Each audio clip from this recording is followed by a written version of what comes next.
যেটা বলবো ভেবেছিলাম সেটা হচ্ছে গিয়ে ওই যে পূরক সেট নিয়ে একটা কথা বলতে চাইছিলাম। সেটা হচ্ছে এটা একটা সেট, এই যে এটা একটা সেট আর এটা হচ্ছে তার পূরক সেট, মানে এই সেটের বাইরে যা আছে সেটা হচ্ছে তার পূরক সেট। তো এটাকে হচ্ছে আমি একটা লাইন দিয়ে একটু বলি, সেটা হচ্ছে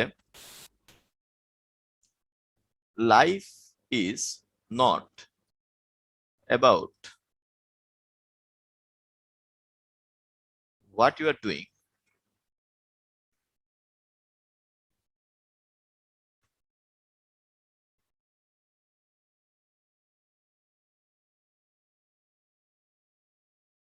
sometimes it's all about what you are living. Living বানানটা আবার এটা লিভিং, জিনিসটা একটু বুঝাই বলি, একটু শুনেন। এখানে একটা অলওয়েজ দিলে মনে হয় জিনিসটা ভালো হইতো।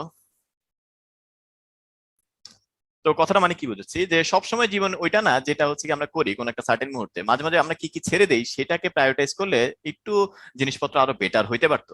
তো বুঝাই বললে ব্যাপারটা হচ্ছে এরকম যে আপনি প্রত্যেকটা মুহূর্তে যখন কোনো একটা কাজ করছেন তখন আপনি অনেকগুলা কাজকে ছেড়ে দিচ্ছেন। তো সবসময় আপনি কি করছেন সেটাই ইম্পর্টেন্ট, ব্যাপারটা এটা না, বরং আপনি কি কি ছেড়ে দিচ্ছেন ওইখান থেকে ওই কাজগুলো করলে সেটা হয়তো বা আপনার জন্য আরো কল্যাণকর কিছু একটা হয়তো বা আনতো। যেমন উদাহরণস্বরূপ, যখন দিনের ভোর 5টা থেকে 5:30 বাজে, যখন ভোর 5টা থেকে 5:30 বাজে, তখন আমরা অধিকাংশ মুসলিমরা সেটা হচ্ছে ওই টাইমে একটা ব্লিসফুল স্টেটে থাকি। অধিকাংশ মুসলিমরা একটা কিসে থাকি? Blissful state. আচ্ছা, ব্লিসফুল স্টেট মানে কি? খুবই আনন্দদায়ক বা খুবই সুখের একটা স্টেটে থাকি, সেটা হচ্ছে কি ঘুম। যখন ভোর 5টা থেকে 5:30 বাজে অধিকাংশ মানুষ হচ্ছে আমরা একটা ব্লিসফুল স্টেটে থাকি, সেটা হচ্ছে ঘুম। তার মানে ওই টাইমটা আমরা সবাই হচ্ছে গিয়ে ঘুমাচ্ছি, একটা আনন্দদায়ক অবস্থায় হচ্ছে আমরা আছি। আচ্ছা, ওই টাইমে আমরা কি কি ছেড়ে দিচ্ছি? তো এটা হচ্ছে একটা সেট, যে সেটে হচ্ছে আপনি 5টা থেকে 5:30 কি করতেছেন সেটা। আর তখন আপনি কি কি ছেড়ে দিচ্ছেন সেগুলোকে যদি হচ্ছে আমরা একটু লিখি, তাহলে হচ্ছে গিয়ে তখন আপনি, যেহেতু মুসলিমের কথা বলছি, তো সবার ফার্স্ট হচ্ছে আপনি ফজরের প্রেয়ারটা ছেড়ে দিচ্ছেন, অনেকেই, সবার কথা বলতেছি না। 2 নম্বর হচ্ছে ছোটবেলা থেকে আমরা পড়ি early to bed and early to rise makes a man healthy wealthy and wise. খুব কম মানুষ আছে যারা আমরা এটা পালন করি। তার মানে সকালে তাড়াতাড়ি উঠার যে বেনিফিটটা সেটা হচ্ছে আপনি ছেড়ে দিচ্ছেন। তাড়াতাড়ি উঠার যে বেনিফিটটা সেটা আপনি ছেড়ে দিচ্ছেন। 3 নম্বরে বলা যায় কি, এটা হচ্ছে ফজরের নামাজ আপনি ছেড়ে দিচ্ছেন, এটা সকালে উঠার বেনিফিট আপনি ছেড়ে দিচ্ছেন। 3 নম্বরে হচ্ছে গিয়ে এটা জানি একটা হাদিস আছে এরকম, যে সকালের ওই টাইমটা হচ্ছে সবচেয়ে বরকতপূর্ণ একটা সময়, বুঝছেন? দেখবেন ওই টাইমে অনেক সময় পড়াশোনা করলে বা কাজকর্ম যদি ওই টাইমে হচ্ছে গিয়ে স্টার্ট করা যায়, তাহলে ওইখানে একটু বারাকা বেশি থাকে, বরকতটা একটু বেশি থাকে। এটা অনেকে মানে অনেকে মানে না, কিন্তু হচ্ছে হাদিসের আলোকে হচ্ছে এই জিনিসটা, ওই টাইমটা ওই সময়টা অনেক বরকতপূর্ণ থাকে যদি সকালটা আপনি তাড়াতাড়ি শুরু হয়। না, আমাদের সবচেয়ে দিনের বরকতপূর্ণ সময়টাই আমাদের থাকে হচ্ছে ঘুমের মধ্যে। তো যেটা বলতেছিলাম, তো আপনি অনেকগুলো জিনিসই ছেড়ে দিচ্ছেন আর কি। তো এখন একটু যদি চিন্তা করেন, আপাত দৃষ্টিতে আপনার কাছে তো এটা একটা ব্লিসফুল স্টেট, আপনার কাছে খুবই আনন্দের একটা জিনিস। তো তখন আপনি কি করতেছেন সেটাকে আপনি ম্যাটার হিসেবে চিন্তা করতেছেন দেখে হয়তোবা জীবনে ওই পরিবর্তনগুলো আসতেছে না, যদি আপনি কি কি ছেড়ে দিচ্ছেন ওইটার দিকে যদি একটা ফোকাস দিতেন। এটা না হয় সকালের ঘুমের ব্যাপারে বললাম। নর্মালি একটা কথা চিন্তা করেন, যখন আমরা একটা মিথ্যা কথা বলি, মনে করেন এটা একটা স্টেট, এটা একটা সেট যেখানে হচ্ছে আপনি মিথ্যা কথা বলতেছেন কোনো একটা কারণেই। তো নর্মালি আমরা অকারণে খুব কম মানুষ আছে যারা মিথ্যা কথা বলি, কোনো একটা কারণে আমরা মিথ্যা কথা বলি।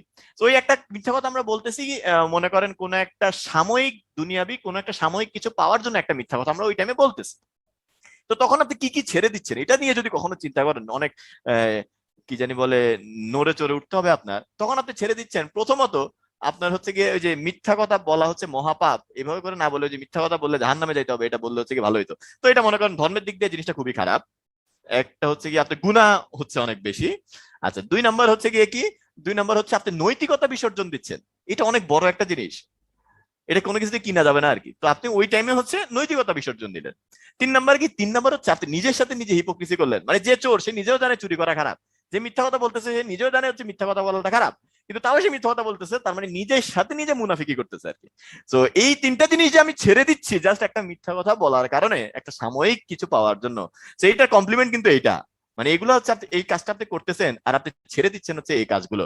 তো এখন চিন্তা করে দেখেন আপনি কি কি কি ছেড়ে দিচ্ছেন সেটাতে যদি ফোকাস দেন, তাহলে আপনি যেটা করতেছেন সেটা সম্ভবত করতে গিয়ে আপনি অনেক বেশি চিন্তা করবেন, বা হচ্ছে আপনাকে ইনডিরেক্টলি একটা বাধা প্রদান করা হবে আর কি, নিজে থেকে নিজের একটা বাধা প্রদান হবে।